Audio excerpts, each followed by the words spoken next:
natin yung application para sa exemption ng DSWD sa mga programa nila, lalo-lalo na yung ayuda distribution. Kasama doon yung AIX at siyempre kasama yung AKAP. Ayuda sa Kapusang Kita Program o AKAP at iba pang programa ng Department of Social Welfare and Development in-exempt ng Commission on Elections sa spending ban. Should be ready by next week. I think they met already last Friday, and then so siguro finalizing na lang, uupo na naman sila ulit this week and give it another week. Baka by next week meron na po yan. Before the end of January should be okay, ma'am. Guidelines para sa AKAP beneficiaries posibleng ilabas sa susunod na linggo. National ID kailangan sa pagkuha ng ayuda. Wala kaming masabi dyan dahil we have no connection with Mr. Matubato. Ano? Whatever is his purpose in going out, we cannot control that. Napaulat na paglabas ng bansa ng self-confessed hitman na si Edgar Matubato. Iniimbestigahan ng Bureau of Immigration. Palasyo, wala umanong kinalaman sa pag-alis nito sa bansa. Congress, impeach Sara Duterte now! Congress, impeach Sara Duterte now! Nananawagan po kami sa Kongreso na ihain na ito at proseso na. Huwag nang patagalin sapagkat kawawa ang ating bayan kundi natin isusulong itong impeachment na ito. Mga grupong naghain ng impeachment complaints laban kay Vice President Sara Duterte, sama-samang nanawagan sa Kongreso na aksyonan na ang reklamo. We're going to get rid of fact checkers and replace them with community notes similar to X, starting in the US. Fact checkers ng Meta sa kanilang social media platforms tatanggalin na.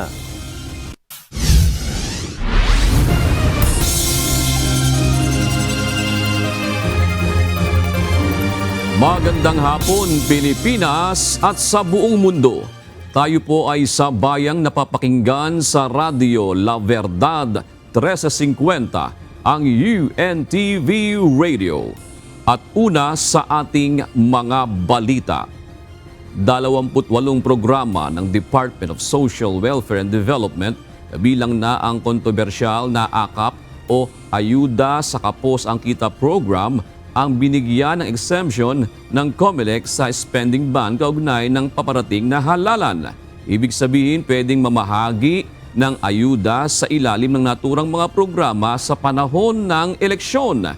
May mga kondisyon namang ibinigay ang COMELEC upang huwag masamantalan ng mga politiko ang pamamahagi ng ayuda pabor sa kanilang kandidatura.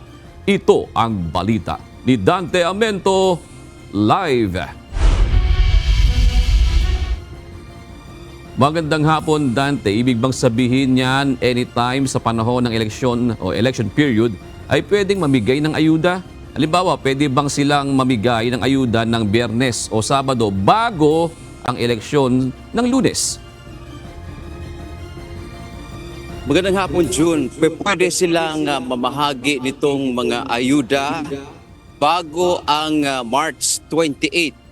Ibig sabihin, doon sa pagsisimula ng election period ay malayang mamahagi ang iba't ibang ahensya ng pamahalaan. Hindi lamang ang Department of Social Welfare and Development, maging ang Department of Labor and Employment doon sa pagpapatupad nila ng mga social services. Ito na spending ban kasi June ay magsisimula lang ito ng March 28 hanggang May 11, so a day before the election. Pero dahil nga sila ay nakakuha ng exemption mula sa Commission on Elections hanggang eleksyon, ay maaari silang umalaya itong mga ahensya na ito na mamimigay ng ayuda sa ating mga kababayan na nangangailangang maabot ng tulong.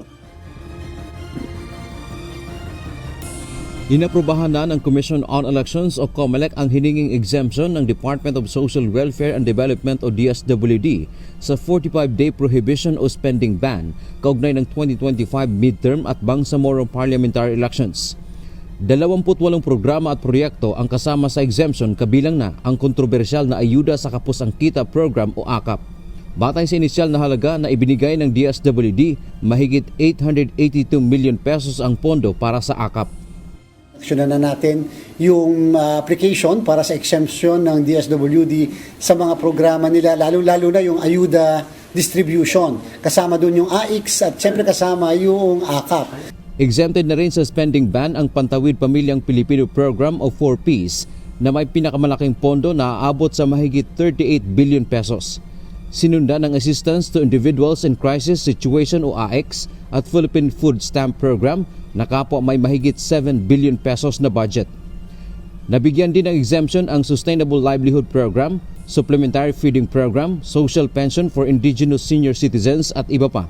Kaugnay nito, ayon kay COMELEC Chairman George Erwin Garcia, naglagay sila ng mga kondisyon sa pamamahagi ng mga ayuda o serbisyo ng DSWD. Pangunahin na rito ay mahigpit na ipinagbabawal na makikita ang mga politiko o kumakandidato sa pamamahagi nito at iba pang aktibidad na may kinalaman sa DSWD services. Isa sa pinaka-importante na ating sinulat ay dapat walang politiko o kandidato present during the distribution ng mga ayuda na to, regardless of the name of the ayuda, regardless of the nature, regardless of the form. Kapag hindi nasusunod ang kondisyong ito, agad na babawiin ng COMELEC ang ipinagkaloob na exemption. Samantala sa bahagi naman ng kandidato, mahaharap sa kaukulang kaso tulad ng disqualification kapag lalabag dito. Binigyang diin ni Garcia, seryoso ang COMELEC sa kanilang babala upang hindi maabuso ang paggamit ng state resources o pondo ng gobyerno sa pansariling interes lalo na sa politika. We can lift the exemption. At the same time, kapag kami nakapagreklamo, we can file cases as against those who are responsible sa mga nagdi-distribute, yung mga manggagawa ng pamahalaan na nagdi-distribute dito, para naman po doon sa mga makikinabang, magte-take advantage, pwedeng kasuhan ng disqualification. Sayang naman po kung nangangampanya na, madi-disqualify pa. At the same time, election offense po kasi yon, kasong kriminal, abuse of state resources. Pero tiniyak naman ng poll body na hindi sila kailanman magiging hadlang para maipamamahagi ang ayudang kinakailangan ng ating mga kababayan basta siguraduhin lang na sundin ang mga ibinigay na nilang panuntunan. Sinabi natin hindi natin pipigilan yung distribution ng mga ayuda na ito, ng mga assistance na ito sa ating mga mamamayan na mahihirap at mga nangangailangan. Subalit kinakailangan tumupad ang DSWD, ang ahensya, sa mga conditionalities na nilagay natin doon. Jun, upang bigyang linaw lamang itong yung tanong nyo kanina, maaari sa ilalim ng dahil nga nabigyan sila ng exemption, so maaaring a day before election, which is May 11, 2025, ay mamahagi ng ayuda o magsagawa ng social services ang Department of Social Welfare and Development. At dito rin sa ipinagbabawal, Jun, sabi ng COMELEC, itong halimbawa, bawal kasi pangunahin na yung mga kandidato na magpakita doon sa pamamahagi ng ayuda, yan man ay AKAP o AIX at iba pang mga social services na ginagawa ng ating gobyerno. Ayon pa kay Chairman Garcia, kung para sa kanya, kung siya ang tatanungin, dapat ay bawal din yung campaign team ng mga kandidato, gayon din yung kanilang mga kakilala at mga kamag-anak. Pero ipinauubayan na anya niya doon sa mga ahensya tulad ng Department of Labor and Employment at saka Department of Social Welfare and Development yung paglalagay ng mga specific na mga probisyon kung sino-sino ang mga ipagbabawal. Halimbawa tulad ng tarpaulin ay ipagbabawal din ba doon sa mga lugar kung saan mamamahagi ng ayuda. Yan ang ating update mula dito sa Maynila. Balik sa June. No, Dante, doon sa kasi ang controversial diyan yung AKAP, 'di ba? Yung sa 4Ps wala namang problema kasi ano na 'yun, kumbaga meron ng guidelines doon. May mga exemption doon pero talagang kailangan 'yun ng mga poorest of the poor, sinasabi nga nila. Pero dito sa AKAP, may higit 800 million yung sinasabi mo, Dante, na exempted na halaga. Ibig sabihin niya kung ang katumbas niyan nasa 176,000 na benepisyaryo, Dante. Ito bang mga benepisyaryong ito ay ikalat ito sa buong Pilipinas at meron bang say ang COMELEC kung alam nila kung gaano karami ang bawat lugar na ito, Dante? Yes, Jun, batay doon sa pahayag kanina ni Chairman Garcia, nasa Department of Social Welfare and Development talaga ang diskresyon kung saan at saang mga lugar at sino-sino ang mabibigyan dito sa pondo itong mahigit ngang 800 million approved para sa AKAP. At ang requirement lang dito due ng COMELEC, periodically ay hihingi sila ng report mula sa Department of Social Welfare and Development o DSWD at iba pang mga ahensya na namimigay ng tulong sa ating mga kababayan. Ito kasing periodical report ay kabilang ito sa requirement ng COMELEC para matingnan nila kung sino ba nabigyan, magkano ba ang naibigay at ilan ang nabigyan. So technically, June, malalaman ng COMELEC kung ilan ang nabigyan, magkano ang naibigay. At isa pa sa binigyan din ng COMELEC, dapat yung pamimigay ng ayuda ay hindi makakaapekto sa anumang paraan sa gaganapin ng 2025 midterm at Bangsamoro parliamentary elections. June.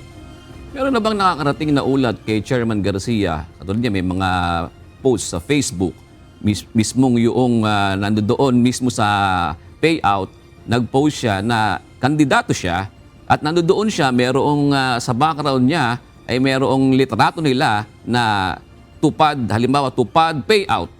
Papaano ang take dito ng COMELEC, Dante? Yes, Jun, sa paliwanag dyan ni Chairman Garcia, dahil nga ngayon ay hindi pa naman spending ban, hindi pa naman sakop noong 45-day spending ban. So technically, hindi pa rin at saka hindi pa rin naman election period. So hindi pa control ng Commission on Elections itong mga kandidato na ito. Ang partikular lang kasing babantayan, Juno, ng COMELEC itong pamimigay ng tupad, yan ba ay AKAP, AX o 4Ps, ay doon sa period ng 45-day prohibition o spending ban, which is magsisimula nga yan sa March 28 hanggang May 11. So doon, kung makikita ngang may mga kandidato na nandoon, yun ay sanction na doon sa ilalim ng inilabas na panuntunan at mga kondisyones ng Commission on Elections. So sa ngayon, technically, kung namimigay sila ngayon o sa mga susunod pang buwan, basta hindi pa papatak ang March 28, technically ay hindi pa sila sakop doon sa rules ng COMELEC. Gapos pa ang kamay ng COMELEC sa panahong ito. Maliban na lang doon sa 45-day period na sinasabi mo. Ibig sabihin, ang merong jurisdiction doon ay yung, halimbawa, kung tupad yan, yung dole. Ganun ba yun, Dante? Yes, Jun, alam mo, isa din yan sa magandang punto. No? Sabi nga ni Chairman Garcia, bagamat 45-day spending ban lamang, pero nasa discretion din yan, halimbawa ng DOLE o kaya ng DSWD, na sila ang magbigay naman ng mga kondisyon o maglagay ng mga requirement. Kung halimbawa, ipagbabawal nila ang politiko na mamigay kahit hindi pa panahon ng spending ban, ayon kay Chairman Garcia, ay pwede naman yan gawin ng iba't ibang mga ahensya ng gobyerno gaya ng DSWD at ng Department of Labor and Employment. Yun yung nabanggit niya kanina, June. Right, maraming salamat, Dante Amenton, nag-uulat ng live mula sa Maynila. Posibleng ilabas na sa susunod na linggo ang bagong guidelines ng ayuda para sa kapos ang kita o AKAP program ngayong taon. Kaugnay nito, ang nasabing ayuda ay hindi maaaring gamitin ng mga politiko para sa pangangampanya sa darating na eleksyon ayon sa Commission on Elections. Ito ang balita ni Jed Neresina. Should be ready by next week. I think they have they met already last Friday, and then so siguro finalizing na lang, uupo na naman sila ulit this week and give it another week. Baka by next week meron na po yan. Before the end of January should be okay, ma'am. Nagkaroon na ng pagpupulong ang Department of Social Welfare and Development, National Economic and Development Authority at Department of Labor and Employment kaugnay ng bagong guidelines para sa implementasyon ng ayuda para sa kapos ang kita o AKAP program ngayong taon. Alinsunod ito sa direktiba ni Pangulong Ferdinand Marcos Jr.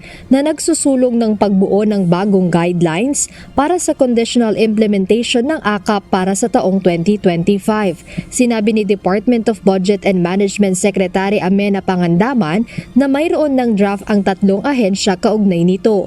Kasama sa tinitingnan ng mga nabanggit na ahensya ang paggamit ng national identification para sa pagtukoy ng mga lehitimong magiging benepisyaryo ng programa. Ang na-mention lang sa akin ni Sec RC, which was, he also mentioned it during the cabinet, is that to ensure that magamit yung national ID sa pag-distribute for the beneficiaries of AKAP and other social protection programs like AIX and TUPAD. Dagdag pa ni Secretary Pangandaman, ang AKAP ay isang anti-inflationary measure kaya tinitingnan din ng 3 ahensya ang pagbabase ng AKAP sa inflation rate ng bansa. Balak yata po nila is that if it hits a certain rate, doon po matitrigger yung release. Parang ganun po. But they're still studying po. Para sa kalihim, dapat makarating sa tamang benepisyaryo ang mga programa ng pamahalaan gaya nito. Sinabi naman ni Commission on Elections Chairman George Erwin Garcia na hindi dapat itong magamit para sa pangangampanya sa darating na eleksyon. Talaga namang hindi ginagamit ang public funds sa pangangampanya o pagpopromote ng sarili. Ang public funds ay ginagamit sa pagde-deliver ng basic services sa mga mamamayan. Yan po ang maliwanag na maliwanag at yan ay nakaatang sa balikat ng executive branch of the government. Para naman kay Senator Sherwin Gatchalian, hindi ito dapat gawing gantimpala o pabuya sa mga supporter ng kandidato o politiko. Dahil executive na ngayon ang nag-implementa ng mga programa na yun eh. So hindi parang reward 'yan na pag sumama ka sa akin ay may reward ka. Hindi pwede 'yon. Bawal 'yon. But ang punto ko, kung nangyayari yan pork barrel talaga dahil dapat ang Kongreso, Senado wala nang kinalaman sa allocations. Ipapaubaya na ng COMELEC sa DSWD ang pag-regulate ng distribution ng ayuda sa mga benepisyaryo nito. Alam natin na ang DSWD ay nagsabi na maglalabas sila ng guidelines na napaka-stricto para maipatupad ng maayos ang distribution ng mga ayuda na to. At sinabi natin, dapat bigyan ng kopya ang Commission on Elections. At pangatlong pinaka-importante, dapat ay sundin ng maayos yung mga guidelines na ito, hindi lamang ng DSWD, ng mga empleyado at opisyal nito, kung hindi ng mga partners o agencies man o organizations ng DSWD. Sa posibleng mananamantala sa distribusyon ng ayuda, ayon sa COMELEC, maaaring masampahan ito ng kasong kriminal dahil sa pag-abuso sa pondo ng gobyerno. At para naman sa isang kandidato sa darating na eleksyon, ay maaari naman itong madiskwalipika. Jed Neresina, UNTV News and Rescue. Diyos ang aming sandigan, serbisyo publiko ang aming pinahahalagahan. Paiigtingin pa ng pulisya sa Central Luzon ang paghihigpit sa seguridad pagpasok ng election period sa January 12 na tatagal hanggang June 11. Isang aktibong private army na posibleng gamitin ng ilang politiko ang mahigpit na minomonitor ng pulisya doon. Samantala, 12 lugar sa Region 3 ang inirekomenda ng pulisya na isailalim sa areas of concern sa panahon ng halalan. Ito ang balita ni Lea Ilagan. Itong PAGS na binabanggit ko doon sa Nueva Ecija ay local private armed groups lang ito. Doon lang siya gumagalaw sa isang particular na munisipyo. At kaya naman tayo may mga estratehiya na nakalatag na sa ganon, mamonitor natin sila at malimitahan natin yung kanilang mga paggalaw. Mas paiigtingin pa ng Police Regional Office 3 ang police presence sa pagsisimula ng election period sa January 12. Ayon kay Police Regional Office 3 Director, Police Brigadier General Red Maranan, magpapatupad sila ng 24/7 na checkpoint sa iba't ibang lugar sa Central Luzon at magde-deploy ng sapat na pilang ng mga tauhan sa mga lugar na may mahigpit na labanan ng politika. Tayo ay tumatalima sa kautusan ng ating Chief PNP, General Marbil, na mas paigtingin pa ang police presence sa lahat ng mga lugar, sa lahat ng mga kakarsadahan. Kaya tayo sa Pro3 ay naglagay ng 24/7 checkpoints. Yung COMELEC checkpoint ay naplano na natin kung saan natin sila ilalagay. Sinabi pa ni General Maranan na sa ngayon ay nakatuon ang kanilang pansin sa monitoring sa galaw ng nag-iisang aktibong private armed group na naitala sa kanilang rehiyon. Ito ay nandoon sa probinsya ng Nueva Ecija at ating binabantayan at binomonitor ang kanilang mga galaw. Sa katunayan, nagdagdag na tayo ng mahigit 200 pulis sa probinsya ng Nueva Ecija na sa ganoon malimitahan natin ang galaw nitong mga miyembro ng PAGS na ito. Nag-implement na rin tayo ng mga search warrant.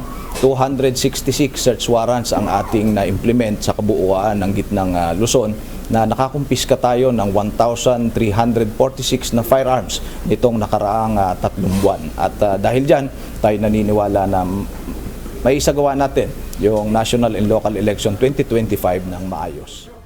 Bilang paghahanda sa halalan, kinumpirma din ni General Maranan na 5 criminal group na ang kanilang nalansag noong huling quarter ng 2024. Ang potential PAGS, lagi natin tinitingin na yan, nakakabit yan dun sa criminal gangs. Kaya nga bago pa sila maging private armed groups, ay atin na silang dinudurog at winawasak. Ang mga private armed groups ang kalimitang ginagamit ng mga tiwaling politiko para takutin ang mga supporters ng mga kalabang kandidato, kaya't mahigpit na ipinamomonitor ng pamunuan ng pambansang pulisya ang galaw ng mga ito. Bukod sa Nueva Ecija, sinabi ni General Maranan na dadagdagan din niya ang deployment sa mga probinsya ng Pampanga, Bulacan at Bataan, kung saan mayroong 12 lugar na inirekomenda niyang mapabilang sa areas of concern. Meron tayo na mga areas of concern na nirecommend sa COMELEC. Kung hindi ako nagkakamali, meron tayong 12 munisipyo na nirecommend doon. At yun ay i-deliberate pa naman, titingnan natin sapagkat habang papalapit ang election period, ay titingnan natin yung security environment. Siyempre, very liquid naman. Sa ngayon, kinumpirma naman ng General na payapa pa ang sitwasyon sa mga naturang lugar na historically ay mayroong mainit na tunggalian sa politika tuwing sasapit ang halalan. Leia Ilagan, UNTV, News and Rescue. Diyos ang aming sandigan, serbisyo publiko ang aming pinahahalagahan.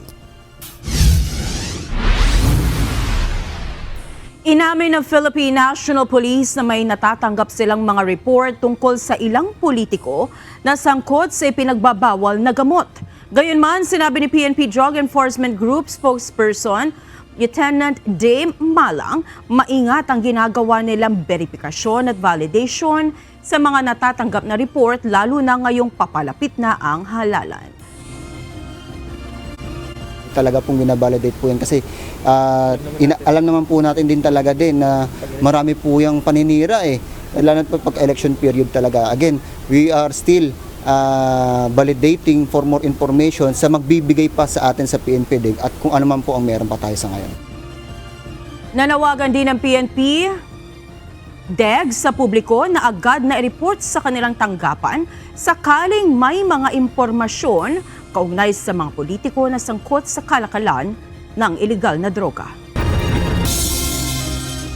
Sama-samang nanawagan sa Kongreso ang mga grupong naghain ng impeachment complaints laban kay Vice President Sara Duterte na aksyonan na ang reklamo. Sa kasalukuyan, nakabinbin pa ang 3 reklamo sa tanggapan ni House Secretary General Reginald Velasco. Ito ang balita ni Rosalie Cos.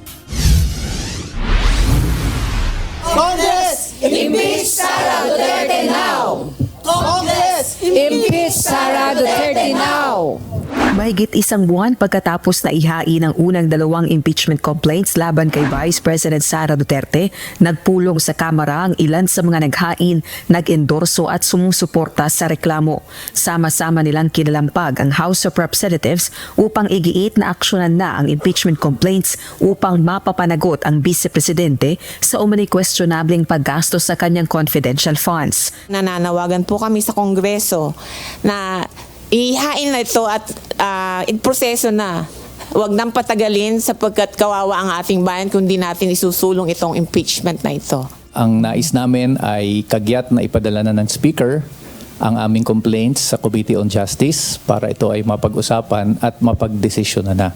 Sa mga susunod na linggo, magsasagawa rin ng iba pang hakbang ang mga grupo para mapausad na sa Kamara ang impeachment process, gaya ng pangalap ng mga dagdag na pirma mula sa iba pang sektor na sumusuporta sa pagpapatalsik kay VP Sara.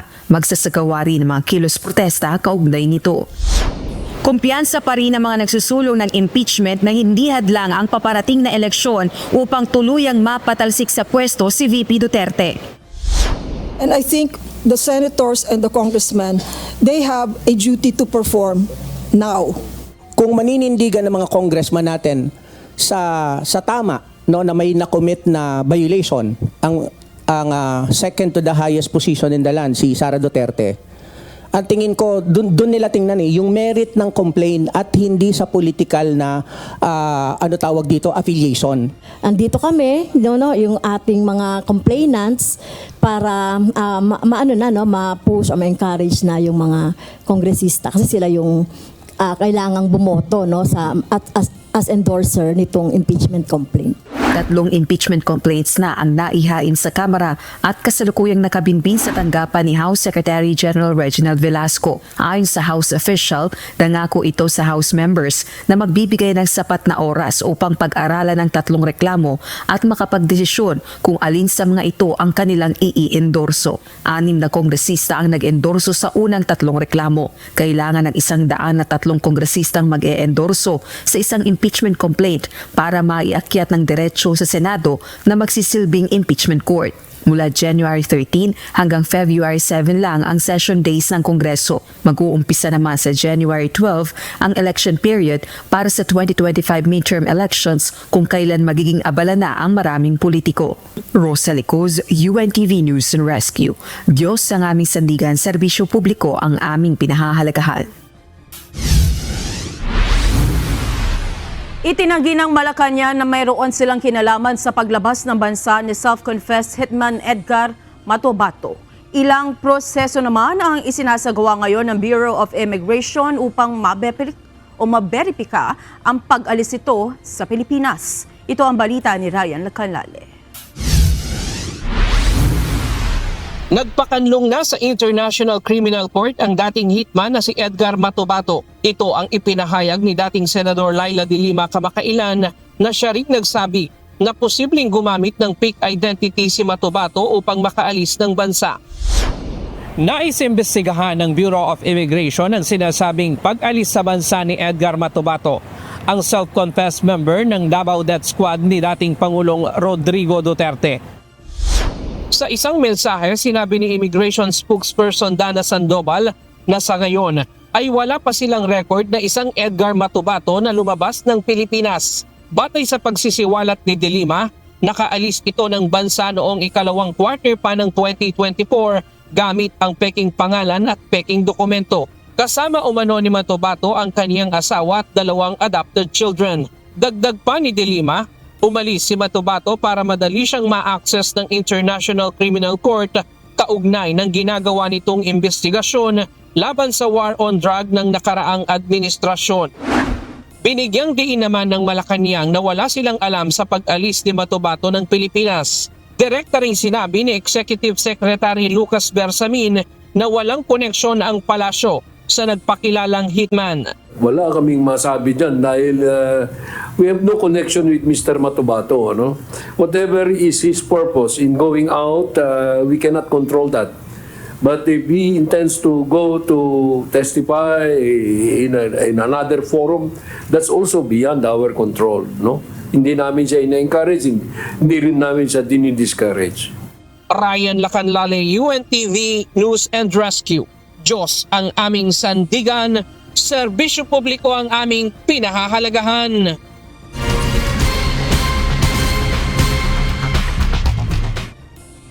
Tinulungan ng UNTV News and Rescue ang sugatang motorcycle rider sa Tagum City na bumangga sa isang pickup vehicle na nasa kanyang unahan. 2 naman ang sugatan sa nangyaring banggaan ng 2 motorsiklo sa Quezon City. Kaagad naman itong nirespondihan ng UNTV News and Rescue Team. Ito ang balita ni Joshua Antonio.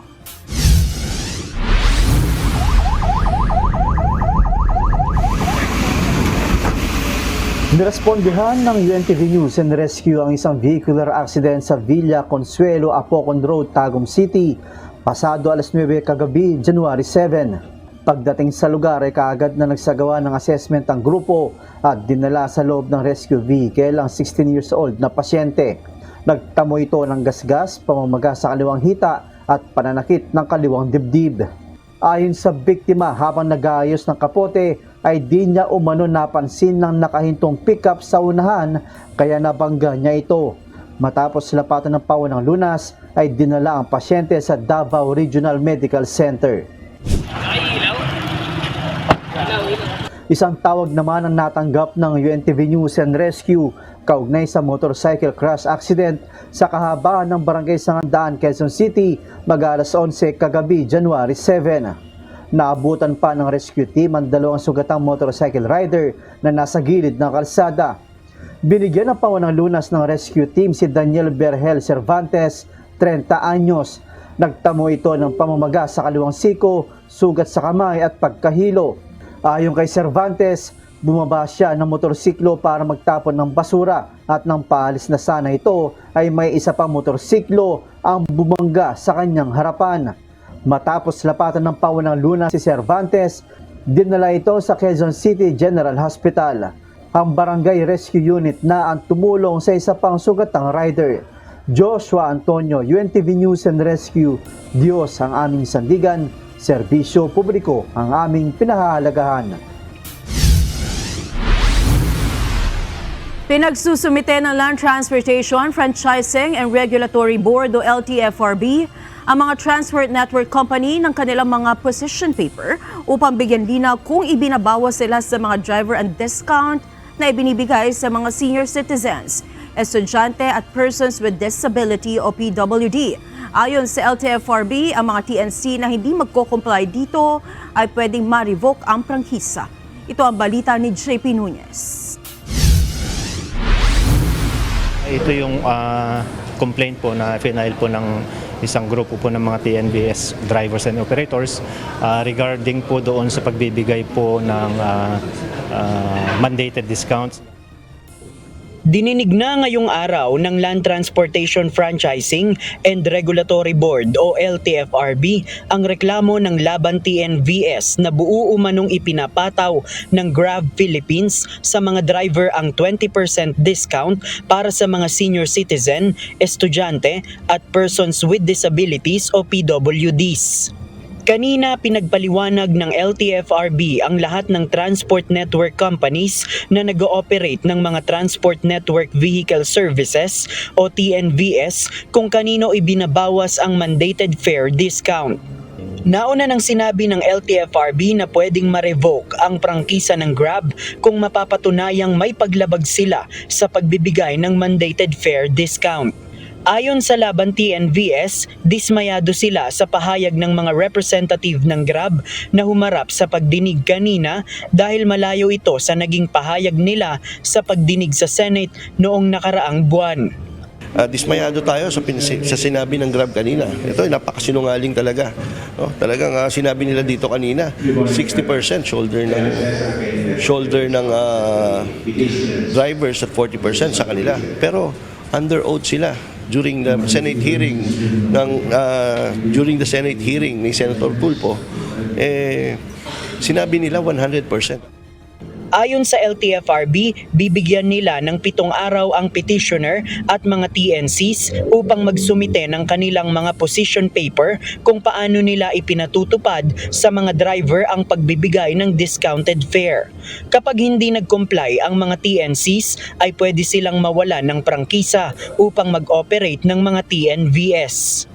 Yung 7 days po, lahat po ng ating mga TNCs ay minamandato po ng board na mag-submit po ng kanilang position paper o yung tinatawag po na memorandum para po maliwanagan po yung board patungkol po doon sa reklamo po ng 20% discount kung sino po ba talaga yung magbibigay ng mandated discounts natin. So operator driver po ba o yung ating mga TNCs? Isa sa mga panawagan ngayon ng laban TNVS ay i-refund sa mga driver ang umano'y nabawas sa kanilang mga kita dahil sa discount na ibinibigay sa mga senior, estudyante at PWDs. Kanina ilang mga TNVS driver ang nagpunta sa harapan ng Central Office ng LTFRB sa Quezon City upang ipahayag ang kanilang mga hinaing kasabay ng isinasagawang pagdinig. Dapat ibalik ito sa mga drivers dahil malaking pera po ito. Malaki kung maliit sa kanila yung 20% para sa driver, malaki po ito. Pangkain po ito ng pamilya nila, pangbayad sa eskwelahan, mga bill sa bahay. Malaking bagay po ito para sa mga drivers ang nawawala kapag nagsasakay sila ng PWD senior at student. Sinubukan ng UNTV na kunan ng pahayag ang mga representative ng Grab Philippines sa pagdinig kanina, pero tumanggi na silang magbigay ng komentaryo. Sa opisyal na pahayag ng Grab noong nakaraang buwan, nanindigan ito na ang kumpanya ang nagsho-shoulder ng discount ng mga pasahero upang hindi maapektuhan ang kita ng kanilang mga partner drivers. JP Nunez, UNTV, News and Rescue. Diyos ang aming sandigan, serbisyo publiko ang aming pinahahalagahan. Hindi kailangang isara o magpatupad ng border lockdown ng Pilipinas bunsod ng napaulat na mga kaso ng human metapneumonia virus o HMPVS sa China. Ayon sa Department of Health, hindi naman bago ang naturang seasonal infection na karaniwan kapag taglamig. 2001 pa itutukoy ng Dutch researchers. Katunayan, may mga kaso ng nito sa Pilipinas noong isang taon, ngunit hindi naman ganoon kalakas ang hawahan. Paalala ng DOH sa publiko, palakasin ang resistensya, ugaliin ang proper hygiene at umiwas sa mga taong may sakit. Narito naman ang mga balita sa iba't ibang panig ng mundo na ihahatid ng ating global correspondent na si Maven Carison ng Perth, Australia.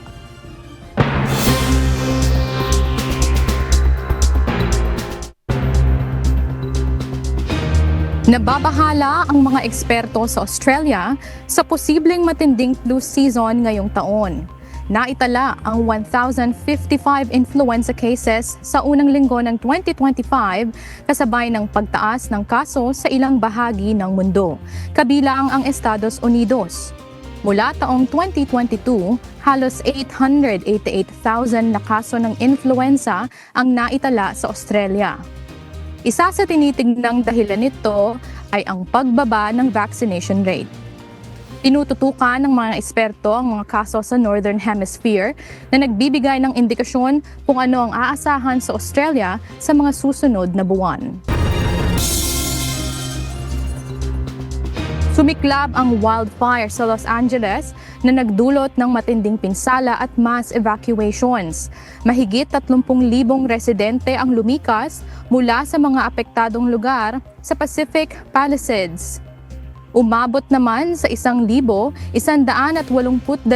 ektarya ng lupa ang nasunog, habang mabilis na kumalat ang apoy sa mga kabahayan. Nagpatuloy sa pag-apula sa apoy ang mga bumbero sa kabila ng malalakas na hangin mula sa Santa Ana Desert. Pinayuhan ng mga otoridad ang mga residente na manatili sa mga ligtas na lugar at maging alerto sa posibleng paglawak ng sunog sa ibang bahagi ng Southern California. Nagpapatuloy ang search and rescue operations sa Tibet matapos ang malakas na lindol kahapon na pumatay sa higit 120 tao. Mahigit 400 individual ang nailigtas at higit 30,000 residente ang nailikas. Ang epicenter ng lindol ay nasa Tingri, 80 kilometro mula sa Mount Everest. Ayon sa mga ulat, 3,609 na kabahayan ang nasira at 126 na ang nasawi. Patuloy ang pagpabadala ng mga supply ng pagkain at tent habang nararamdaman pa ang mga aftershock sa rehiyon. Tatanggalin na ng Meta ang mga fact-checker sa kanilang mga social media platforms. Babawasan rin ang dami ng censorship at magre-rekomenda ng mas maraming political content sa Facebook, Instagram at Threads. Ayon kay Meta founder Mark Zuckerberg, ito ay tulong nila sa papasok na administrasyon upang patatagin ang freedom of expression sa Estados Unidos. Ito ang balita ni Klein Sinka. We're going to work with President Trump to push back on governments around the world that are going after American companies and pushing to censor more. Palalakasin ng Facebook parent company na Meta ang pakikipagtulungan nito kay President-elect Donald Trump. Ito ay sa pamamagitan ng pagtataguyod ng freedom of expression sa Amerika at paglaban sa mga bansang sumusupil sa kalayaan ng pagpapahayag ng mga US companies. Sa inilabas na video statement kanina umaga ni Meta founder Mark Zuckerberg, sinabi nito na panahon na upang hayaan ang lahat ng social media user na maihayag sa social media giant ang kanilang saloobin ng may kalayaan at ligtas habang pinapanatili ang maayos na environment dito. What started as a movement to be more inclusive has increasingly been used to shut down opinions and shut out people with different ideas, and it's gone too far. So I want to make sure that people can share their beliefs and experiences on our platforms. Ililipat ng Meta ang mga content moderation team mula California patungong Texas upang maiwasan ng bias. We're going to get rid of fact checkers and replace them with community notes similar to X, starting in the US. Ayon kay Zuckerberg, ang US ang may pinakamatatag na freedom of expression law sa buong mundo at nararapat na makipagtulungan ng US companies upang ipaglaban ang karapatan ng mga mamamayan kontra sa mga bansang nagtataguyod ng censorships. Hindi rin naman accurate at patas ang kasalukuyang fact-checking system at kalimitang nahahadlangan ang political contents kaya't hahayaan ng muli ng Facebook at Instagram na may promote ang mga political contents dito. Klein Sinka, UNTV News and Rescue, USA. Diyos ang aming sandigan, serbisyo publiko ang aming pinakakaligahan.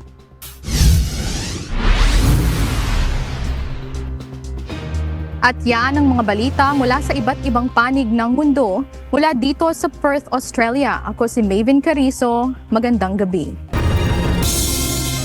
Naitala ng Department of Agriculture o DA ang pinakamalaking angkat ng bigas itong nakaraang 2024. Ngunit ayon sa kagawaran, inaasahan pa rin nila na makababawi sa production ang rice subsector sa bansa ngayong 2025. Ito ang balita ni Van Alvarez.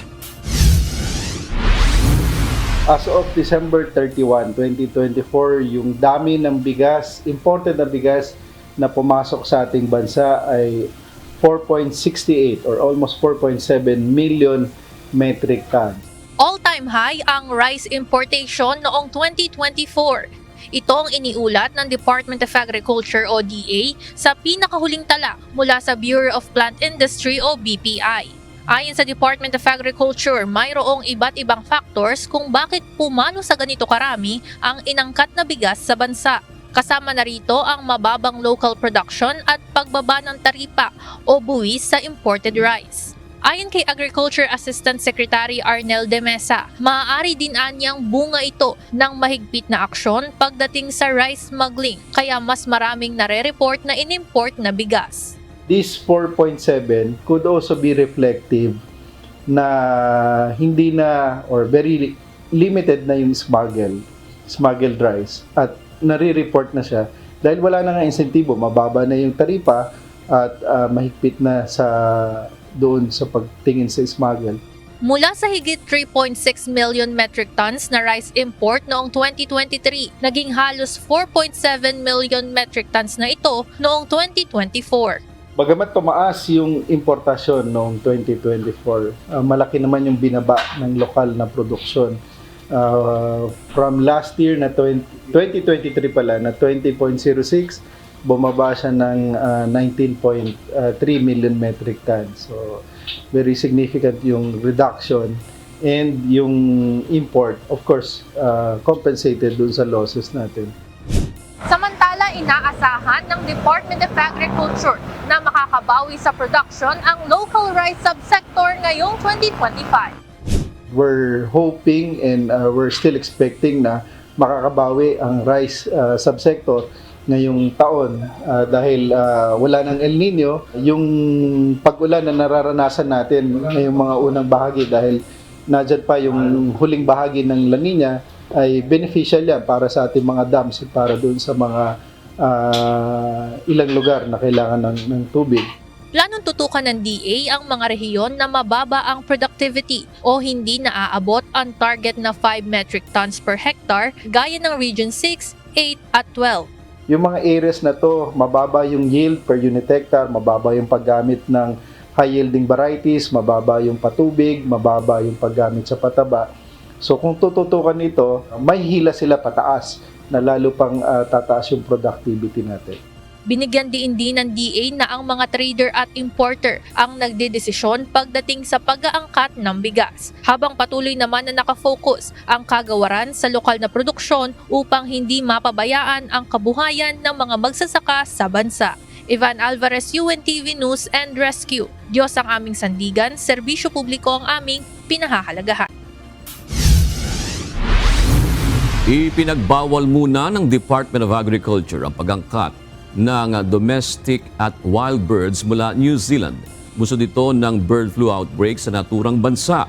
Kaugnay nito, inatasan na ng DA ang kanilang quarantine authorities na kumpiskahin ang iba't ibang poultry products na nakasaad sa kautusan. Gayunman, ang mga shipment na patungo sa Pilipinas o nasa mga pantalan na bago inilabas ang memorandum order ay tatanggapin pa rin kung ito ay kinatay bago November 9, 2024.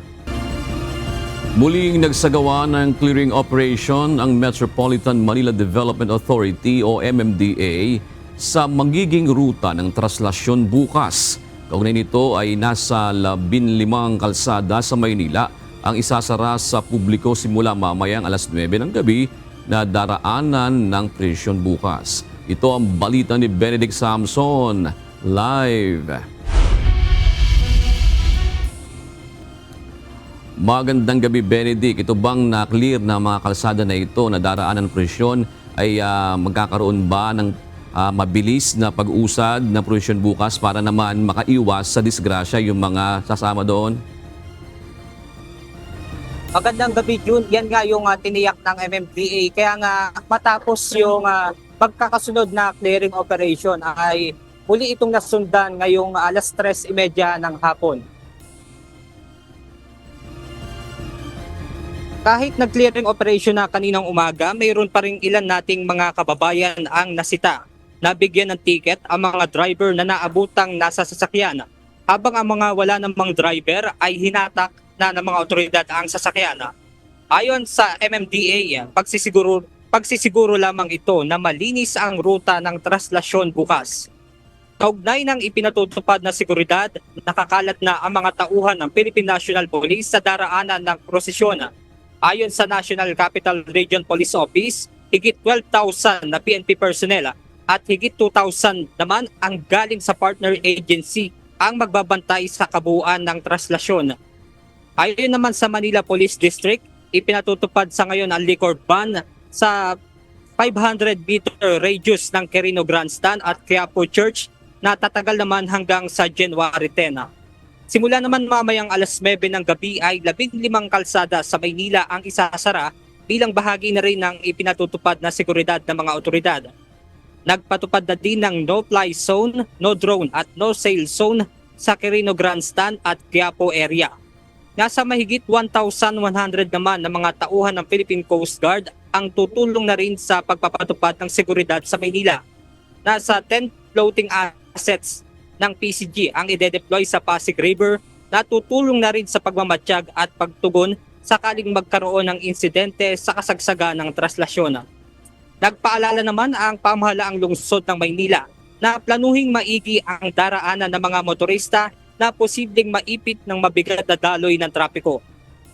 June, nakapost naman sa official social media account ng Manila City LGU yung mga rerouting scheme na ipinatupad nga ng Manila City LGU. At yan mo ng ating update mula rito sa Quiapo, Maynila. Balik sa inyo dyan, June. Maraming salamat, Benedict Samson. Nanawagan ang Commission on Elections sa lahat ng mga politiko o kumakandidato sa 2025 elections na huwag samantalahin ang taunang traslasyon para lamang mangampanya o isulong ang kanilang kandidatura. Ayon kay Chairman George Erwin Garcia, isa itong gawaing panrelihiyon na hindi dapat hinahaluan ng politika. Dagdag pa nito, isang araw lamang naman ito at may sapat namang panahon na ibibigay sa mga kumakandidato para mangampanya. Kung yan ay gagamitin sa pangampanya, ang COMELEC will be very serious in observing the procession, and at the same time, titingnan namin kung sa bandang sa puntong ito, merong mga umabuso dun sa ating panawagan. Maaring walang paglabag. Sa sarili niyo yon, sasabi niyo yon. Pero sa amin, we will take that as we will be offended by what will be done by certain politicians who will take advantage. Humihirit ng 15% na dagdag pasahe ang tatlong grupo ng mga bus companies sa Land Transportation, Franchising and Regulatory Board o LTFRB. Ayon sa mga petitioner, masyado nang nagtataasan ng kanilang mga operational expenses pero wala namang dagdag na singil sa mga pasahero. Ito ang balita ni JP Nunez. Yung increase, saan naman kukunin yun? Kundi sa kinikita. Pero ang kinikita mo ay pareho din, tapos may dagdag na gastos. So kailangan kukuha ka ng paghugutan mo. Nabibigatan na ang mga bus company na bumibiyahe sa Metro Manila at sa mga probinsya sa laki ng gastos, gayong hindi naman tumataas ang kanilang sinisingil na pasahe sa mga commuter. Dahil dito noong Nobyembre ng nakaraang taon, naghain ang tatlong grupo ng mga bus operators ng petisyon sa Land Transportation Franchising and Regulatory Board o LTFRB para sa fare increase. Kasama sa mga petitioner ang Southern Luzon Bus Operators Association, nagkakaisang samahan ng nangangasiwa ng panlalawigang bus sa Pilipinas na dating PBOAP at ang Mega Manila Consortium Corporation o MMCC na isa sa mga nag-ooperate sa EDSA Busway. Kanina isinagawa ang unang pagdinig hinggil sa kanilang hirit na dagdag pasahe. Ayon sa legal counsel ng mga petitioner na si Attorney Cesar Cainglet, nasa 15% ng kasalukuyang pamasahe ang kanilang hinihiling na dagdag pasahe. Briefly, ang hinihingi lang namin is 15% additional on the present rate ngayon. So parang kung ang rate natin, example ay 40 pesos, 15% of that idagdag. So magiging so yun lang aming hiningi. Sa petisyon na isinumite ng mga bus operators, kasama sa dahilan ng hirit na fare increase ang inaprobahang pagtataas ng minimum wage sa NCR na ipinatupad noong July 2024. Ang mga empleyado kasi ngayon ng mga bus company considered regular na 8 hours na. So there was a recent increase in minimum. So maapektuhan ng kumpanya noon. Gayun din ang pagtataas sa halaga ng mga pyesa ng bus na nakakadagdag sa operational cost ng mga bus company. Kasama na din ang pagtataas ng terminal fees tulad sa One Ayala Terminal at sa Parañaque Integrated Terminal Exchange o PITX. At ang pagtataas ng bayad sa mga toll na dinadaanan ng mga provincial bus. Wala pang desisyon ang LTFRB kung pagbibigyan ang hirit na dagdag pasahe ng mga bus operators. Sa February 12, muling magsasagawa ng pagdinig upang mas maipaliwanag ng mga petitioner ang mga supporting documents kung bakit dapat pagbigyan ang kanilang hirit na fare increase. JP Nunez, UNTV, News and Rescue. Diyos ang aming sandigan, serbisyo publiko ang aming pinahahalagahan. May problema sa pamunuan ng Social Security System. Ito ang nakikitang dahilan ni Senator Sherwin Gatchalian kung bakit hindi nakolekta ng SSS ang utang ng ilang employer na umaabot ng 93 billion pesos. Bunsod nito, planong imbestigahan sa Senado ang bigong pangungolekta ng naturang ahensya. Ito ang balita ni Asher Cadapan Jr. Yan yung para sa akin, that is the debate or that is the sticking point. Dahil gusto mo magtaas ng contribution para makakolekte ka ng 51 billion pesos para magamit mo sa iba't ibang programa. Pero ang utang sa'yo ay 93 billion pesos. Hindi na kailangang magtaas ng kontribusyon ng Social Security System o SSS kung makokolekta ng mga ito ang utang sa kanila ng mga employer. Ito ang binigyan diin ni Senador Sherwin Gatchalian kasunod ng pagpapatupad ng 1% dagdag sa kontribusyon sa SSS pagpasok ng taong 2025. Batay sa report ng Commission on Audit, umabot sa mahigit 93 billion pesos ang utang ng mga employer sa SSS. Nasa 4.5 billion pesos pa lang dito ang bayad na at nasa 89 billion naman ang hindi pa nila nakokolekta. So, para sa akin, this is a management problem. Dahil in any organization, importante kolektahin mo yung utang mo. Kung kailangan ka magdemanda ka. Kung kailangan mong dalhin siya sa korte, dalhin mo siya sa korte para lang mabayaran ka. Dagdag pa ni Senador Sherwin Gatchalian, maaring mabagal o hindi kumikilos ang management ng SSS. Gayunman, kung hindi mababayaran ng SSS o may problema sa kanilang pangangasiwa, hindi ito maaring ipasa sa pagtaas ng kontribusyon. Bagaman wala pang posisyon ng senador kaugnay ng panawagan na suspendihin ang dagdag singil sa SSS. Aniya, kailangan pang tingnan ang financial statements at kailangan ng oras para pag-aralan ito. Kaugnay nito, plano ni Gatchalian na maghain ng resolusyon upang maimbestigahan ng Senado ang naturang issue sa SSS. Pwedeng i-launch yan anytime ng Committee on Banks and Financial Institutions at I'll talk to the Committee on Banks para tignan itong angulo.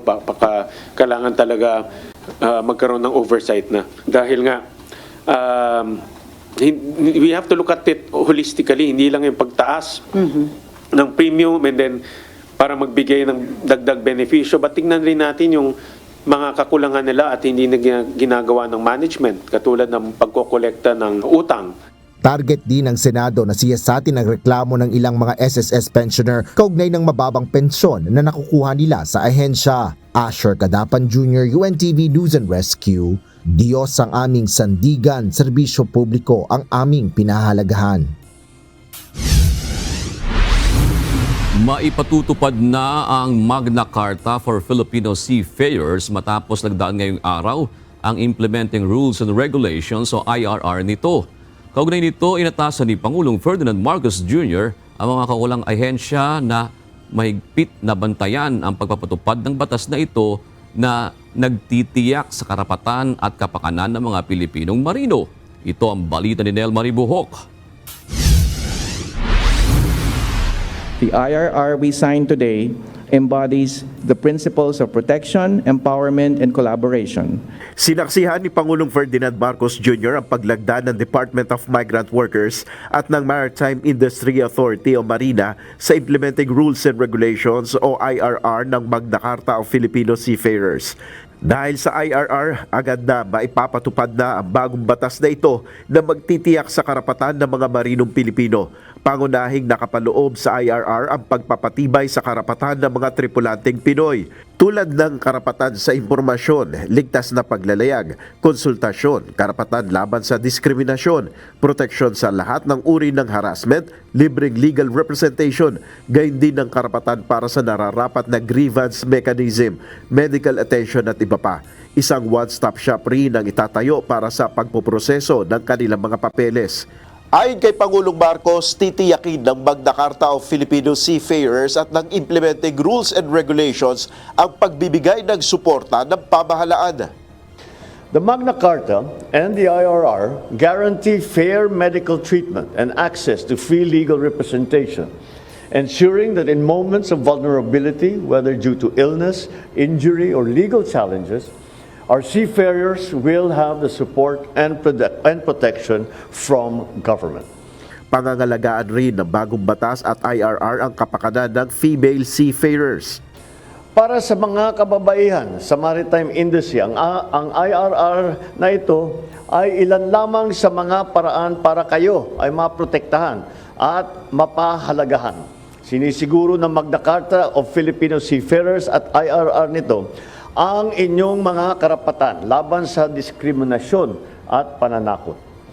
Inatasan naman ni PBBM ang mga kaukulang ahensya para sa mahigpit na pagpapatupad ng nasabing Magna Carta at ng nilagdaang IRR.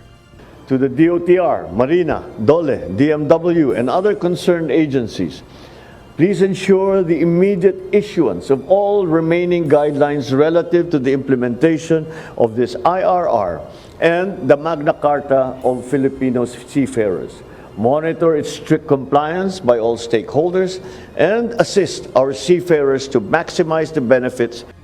Del Maribuhok, UNTV News and Rescue, Diyos ang aming sandigan, serbisyo publiko ang aming pinahalagahan. Matinding pagbaha ang naranasan sa iba't ibang lugar sa Bicol Region dulot ng walang tigil na pag-ulan hatid ng shear line. May naitala ring pagguho ng lupa sa isang barangay sa isla ng Catanduanes. Ito ang balita ni Jerry Galicia, live. Maray na banggi, Jerry, ilang barangay ba sa Bicol ang apektado ng pagbaha at may mga iligas bang mga residente? Yes, June, marahay na banggi at ayon nga sa tala ng Office of the Civil Defense o OCD Bicol, nasa 21 lugar o barangay sa 3 lalawigan dito sa Bicol ang nakaranas ng pagbaha. Busod nga yan na patuloy na naranas sa pagbaha o pag-ulan simula pa kagabi. May 9 na barangay sa siyudad ng Legazpi City sa Albay na nalubog sa baha. Isa sa bayan ng Dunsol sa Sorsogon at 11 naman sa siyudad ng Sorsogon. Inilikas naman ang nasa 980 pamilya o katumbas ng 2,478 individual sa Sorsogon City dahil sa naranasang pagbaha doon. As of 2 p.m. kanina, ayon sa Sorsogon City DRRMO, 11 kalsada ang hindi passable sa anumang uri ng sasakyan. Umabot sa halos hanggang dibdib ng taas ng tubig baha sa Barangay East District at Sulukan sa Sorsogon City. Maging ang kalsada sa Barangay Rizal ay inapawan ng tubig dahil sa magpagragasa ng baha sa spillway doon. Halos hindi makadaan ang mga motorista kaninang umaga sa hanggang tuhod na baha. Nagtulong-tulong ang mga kababayan natin na maitawid ang mga motorsiklo na na-stranded sa baha. Nagkaroon din ng landslide o pagguho ng lupa sa Barangay Ginitligan sa bayan ng Baras sa isla ng Catanduanes. Pansamantalang hindi madaanan ang kalsada ng Ginitligan patungong Gigmoto kaninang alas 11 ng tanghali. Nagpaalala naman ang Department of Health o DOH Bicol ukol sa sakit na leptospirosis na posibleng makuha sa paglusong sa baha. Ngayon po, pwede po tayong makatala po ng pagdami o pagkakaroon ng mga kaso ng leptospirosis. So mula po ito sa bakterya na mula sa ihi ng kadalasan po ng daga or ng mouse. So ito po yung sakit na nakukuha natin from leptospirovirus na pwede po natin siya makuha sa mga kontaminadong tubig kagaya po ng pagbabaha ngayon na naranasan natin dahil sa tinatawag nilang shear lines. June, kanina ayon sa Department of Public Works and Highways sa 1st District Engineering Office, ang Kumadkad San Isidro Poblacion Road ay hindi passable kaninang alas 2 ng hapon. Gayon din ang junction sa Putiao Pilar Donsol Road ay 1 lane lang ang pwedeng daanan. Yan na balita mula sa Bicol Region. Balik sa iyo, June. Jerry, meron pa ba hanggang sa ngayon, meron pa bang mga warning or heavy rainfall warning sa mga probinsya ng Bicol? Kasi kanina may mga naka-red yung Catanduanes, yung iba naman hindi naman naka-red. Yes, June, meron pa rin mga advisory nga ang Pag-asa dito sa rainfall warning dito nga sa Catanduanes maging dito sa Sorsogon dahil nga dito sa naranasang shear line dito sa Bicol Region, June. Maraming salamat, Jerry Galicia. Nananatili ang banta ng muling pagsabog ng Bulkang Canlaon na makakaapekto sa libu-libong residente sa Negros Island. Ipinaliwanag ng Office of Civil Defense ang 3 senaryo ng posibleng pagsabog ng bulkan dahil sa sunod-sunod na aktibidad nito. Ito ang balita ni Gladys Tuwabi, live. Ngayong gabi, Gladys, kumusta na ngayon ang sitwasyon dyan? Ano ba ang paliwanag ng OCD Western Visayas sa huling aktibidad na naobserbahan sa Mount Canlaon? June, kaninang tanghali ay may namataan ngang degassing activity mula sa Bulkang Canlaon at paliwanag ng ash emission o pagbuga ng abo ay dahil may nagsusunog sa ilalim. Paakyat pa rin ang magma, June, at ang mga ganitong aktibidad ng Bulkang Kanlaon ay ilan lamang sa mga indikasyon na binabantayan ng DOST PHIVOLCS kung kailangan na bang iakyat sa mas mataas na alert status o alert level 4 ang bulkan. Pero sa ngayon, ang Bulkang Kanlaon ay nananatiling nasa alert level 3 at patuloy ang paalala nito sa publiko na mag-ingat at iwasan muna ang anumang human activity sa paligid ng 6-kilometer permanent danger zone. Nagdulot ng pangamba sa marami ang namataang degassing activity ng Bulkang Kanlaon kaninang umaga. Ang aktibidad na ito kasama ang mga naitatalang volcanic earthquake, ground deformation at pamamaga ng bulkan ay ilan sa mga tinitingnang indikasyon sa nakaambang pagsabog ng mas malakas. At hindi pa masasabi kung kailan mangyayari ang binabantayang pagputok nito. Upang maiwas sa panganib ang mga residente sa paligid ng Bulkang Kanlaon, ipinagbabawal pa rin ang pagpasok o pag-uwi sa mga lugar na nasa 6-kilometer permanent danger zone. Paglilinaw ng Office of Civil Defense Western Visayas, mahigpit na ipinatutupad ang no human activity sa mga lugar na ito. Sa ganitong paraan, kahit papaano ay magiging manageable ang sitwasyon kung sasabog man ang bulkan at maiiwasang magkagulo at pahirapan sa paglika. Pinapakita sa atin na there's still that threat of a magmatic eruptions. Based po doon sa mga scientific data na nagagather po ng PHIVOLCS, then we will always meron pa rin po yung threat. All indicators po is pointing na doon pa rin po yung imminent threat of eruptions. Ipinaliwanag ng ahensya ang 3 senaryo na posibleng mangyari sa oras na sasabog ang bulkan. Una, ang effusive eruption. Ito ang tuloy-tuloy pero mabagal na paglabas ng magma kaya kahit papaano ay may oras pa para lumikas. Parang fa-fountain lang na kapag tuloy-tuloy yung paglabas ng magma, nilalabas siya na unhindered sa crater. So magpo-flow lang siya. So that would be a better scenario kasi parang makukontain lang siya based doon sa kung saan yung low-lying, so doon lang siya aagos. Ang cons noon is pang matagalan. Kasi tuloy-tuloy siya, hindi siya makakano kagad. So tuloy-tuloy siya, matagal siya. No, it will take time bagong lava maubos. Pangalawa, ang explosive eruption, isang mabilis at malakas na pagsabog kung saan mas marami ang maaapektuhan. Ang scenario number 3 is magkaroon ng plateau. Titigil yung pag-akyat niya, maano yung pressure sa ilalim. However, kapag yun naman, karoon ng plateau naman yun, ang explanation naman, hindi na babalik sa ilalim yung magma. So nandyan lang siya, waiting na magkaroon na naman ng from the pressure from the sa underneath. Mas delikado pa rin siya dahil parang from a semblance of lang siya, calmness, no? But nandun sa ilalim yung anytime pwede naman siya mag-erupt. Another ang sabi niya, as a bigger na siya, mas explosive siya kasi maiipon siya doon. Alinman sa 3 senaryo ay posibleng mangyari, kaya pinaghahandaan ng mga otoridad ang worst case scenario. June, ayon kay Director Fernandez, ayaw nilang maging kumpiyansa o kampante sa ipinapakita ngayon ng Bulkang Kanlaon. Aniya, iba na kasi ang ipinapakitang aktibidad ng bulkan. Kaya ang magiging tanong ngayon, June, sa halip na sasabog pa ba ang bulkan, ang tanong ngayon kung kailan mangyayari ang muling pagsabog ng Bulkang Kanlaon.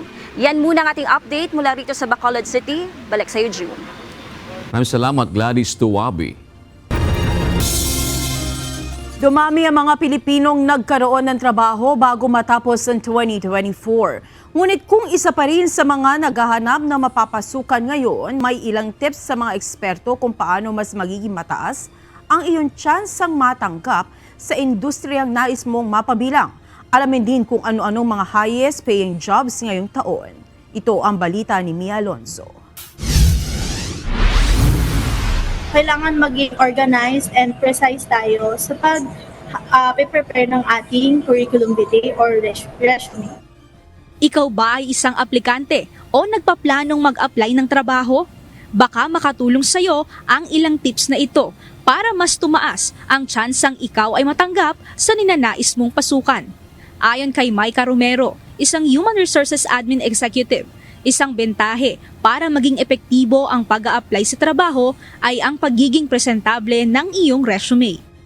Kailangan ma-improve din natin yun, mapaganda natin yung profile natin, and malagay natin yung mga information na magpapa-boost ng ating mga profile. Sa paghahanda ng resume, hindi na aniya kailangan ang napakaraming impormasyon dahil mas maiging precise ito para mas maging appealing sa mga employer. Ilan sa pinakamahalagang impormasyon na dapat makita ay ang pangalan, contact number, address at ang email address. Gayun din ang at least 3 most recent work experiences o kumpanyang pinasukan. Kung may mga seminar o training sa sinalihan at mga certificate na natanggap, ay maaari rin aniyang makatulong upang ma-boost ang credential sa isang resume. So the rest, like yung mga birthday, yung height and weight, dati meron pa kasi mga ganun eh. So hindi na siya hindi na siya necessary. Educational background, you also have the option to put it like at least yung sa na lang college level. Kahit yung sa mga yung sa mga high school hindi na masyado, unless yun may mga vocational courses, pwede rin yun. Ayon sa pinakabagong datos ng isang global data at business intelligence platform na Statista, kabilang sa mga highest paying job ngayong taon ang Development Operations Engineer, Software Developer, Data Analyst, Full Stack Web Developer at Network Security Engineer. Para naman kay Ateneo de Manila economist Sir Percival Peña Reyes, highly tech-driven na ngayon dahil sa lumalawig at patuloy na pag-usbong ng mga artificial intelligence, kaya kinakailangang makasabay sa advancement na ito. Kasi yun nga, diba? Meron tayong tinatawag na yung fourth industrial revolution na tinatawag. Kaya yun, naririnig natin madalas AI, diba? Advanced digital technologies, no? Yung mga nakikita natin, diba? Yung smart system, cyber physical system, Internet of Things. Kaya medyo high-tech, sophisticated talaga yung mga needs ngayon ng Industry 4.0. Suhestyon ni Reyes, mas maiging mapalawig ang mga programa ng TESDA dahil in-demand din ang ilang technical skills gaya ng electricals, welding, maging ang automotive na highly employable maging sa ibang bansa. Aniya, hindi dapat maliitin ang mga technical vocational jobs. Kasi yun yung mga in-demand talaga ngayon, skilled na work na highly technologically driven na rin. We have to, disabuse ourselves of that notion na yung technological and vocational education and training, inferior yan. Hindi, no? Yan ang ngayon. Yan yung kailangan ngayon. Mataas man ang standard o hinihinging kwalifikasyon ng mga employer sa mga aplikante ngayon, ayon sa eksperto, maraming mga paraan gaya ng pagkuha ng online courses o trainings na mayroong mga certificate para mas maging competitive sa labor market. Base sa report ng Philippine Statistics Authority, tumaas sa 49.54 million o katumbas ng 96.8% ang employment rate sa bansa para sa buwan ng Nobyembre noong nakaraang taon.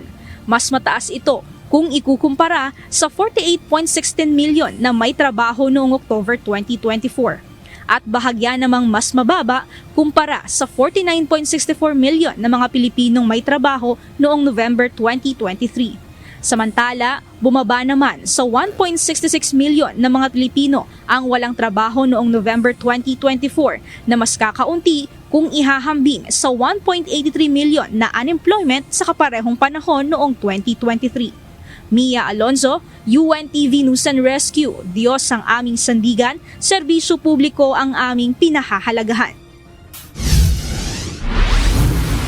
Matagal nang kakilala ni two-time SEA Games gold medalist Mervin Guarte ang persons of interest na hinihinalang sumaksak sa kanya. Ayon kay Calapan City Police Office Chief of Police, Police Lieutenant Colonel Roden Fulache, ito ang lumalabas sa patuloy na investigasyon na ginagawa nila sa naturang insidente. Nilinaw din ni Fulache na hindi kasama sa mga nakainuman ni Guarte ang POI gaya ng naunang sinabi niya kahapon sa mga interview.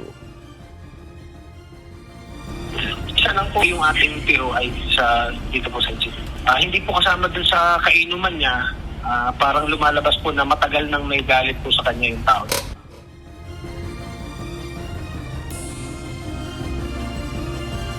Sa kanyang Facebook page, sinabi ni Oriental Mindoro Governor Homerlito Bons Dolor na isang tricycle driver ang POI na nakuna ng CCTV footage na naglalakad sa Eskinita patungo sa pinangyarihan ng krimen at maging ang pag-alis ito papalayo sa lugar matapos ang ilang minuto.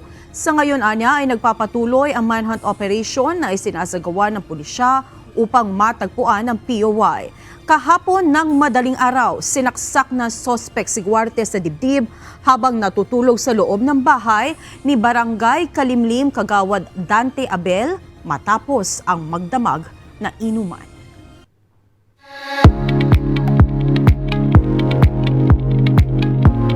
Nag-courtesy call kay Pangulong Ferdinand Marcos Jr. ang The Voice US Grand Winner na si Safronio Vasquez. Kasama ni PBBM si First Lady Lisa Marcos na bumilib sa husay ni Vasquez. Nagpasalamat ito sa suporta anya, lalo na ng mga Pilipino na nasa Estados Unidos. Inawit din ni Vasquez ang kanyang winning piece.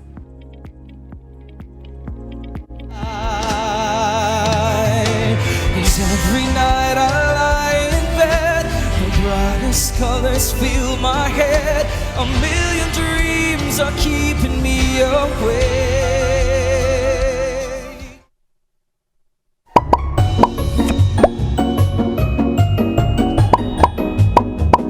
What?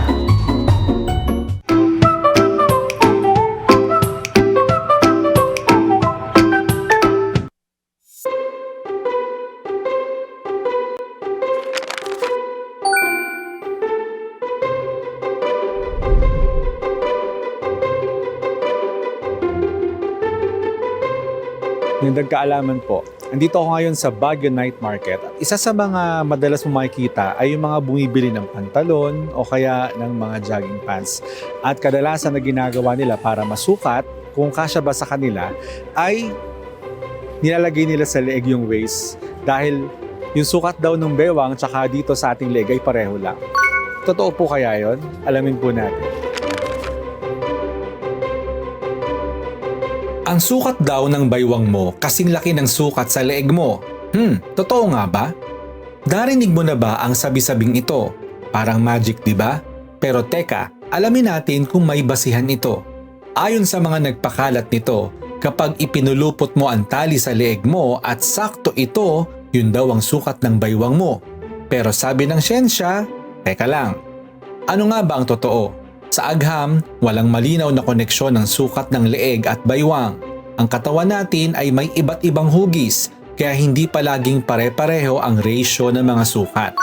Kung gusto mo talagang malaman ang sukat ng baywang mo, ito ang tamang paraan. Gumamit ng measuring tape at sukatin ito sa pinakamanipis na bahagi ng iyong baywang. Karaniwan nasa taas ng pusod. Kaya kung itatanong mo kung totoo ba ang baywang sa leeg theory, medyo malabo. Pwedeng sakto sa ilan, pero hindi siya maaasahan para sa lahat. Ngayon po, alam na natin na hindi po yan totoo. Kaya kung kayo ay bibili ng pantalon, sukatin po natin sa tamang paraan. Baka naman kasi hindi pala kasya sa atin. Sana po may natutuhan kayo at laging tatandaan, mapalad po ang tao na nakakasumpo ng karunungan at ang tao na nagtatamo ng kaunawaan.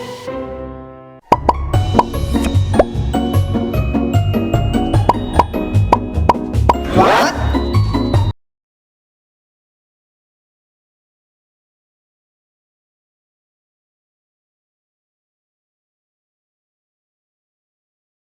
Komentaryo ng ating mga kausing araw po ng Miyerkules.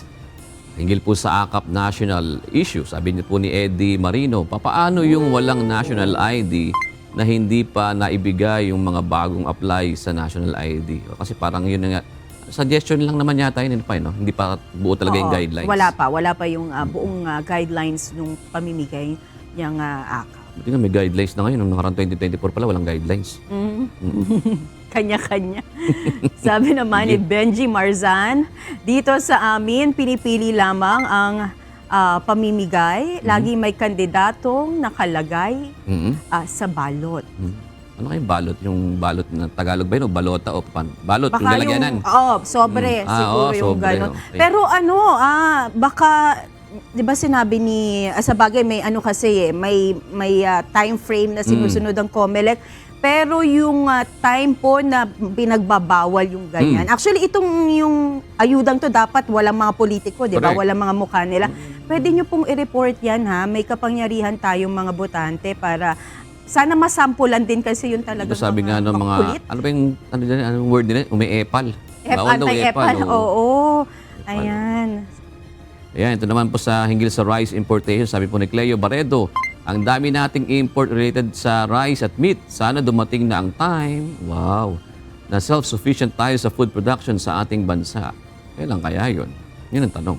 At sa issue naman po ng SSS, sabi ni Melski, maawa kayo sa SSS pensioner na minimum lamang ang nare-receive. Yung second tranche, till now, wala pa rin. Ganun ba? Yan, salamat po at shout out sa atin po mga kausi na sina Rosalito Salino, David Jr. Salvador at Monchito Matias. Maraming salamat din po kina Paral Fernando, Flash Thor at Melvin Edzel Simbul. Narito naman ang salita ng Diyos na ating sandigan mula sa aklat ng Jeremias 17:7 na nagsasabi, mapalad ang tao na tumitiwala sa Panginoon at ang pag-asa ay ang Panginoon.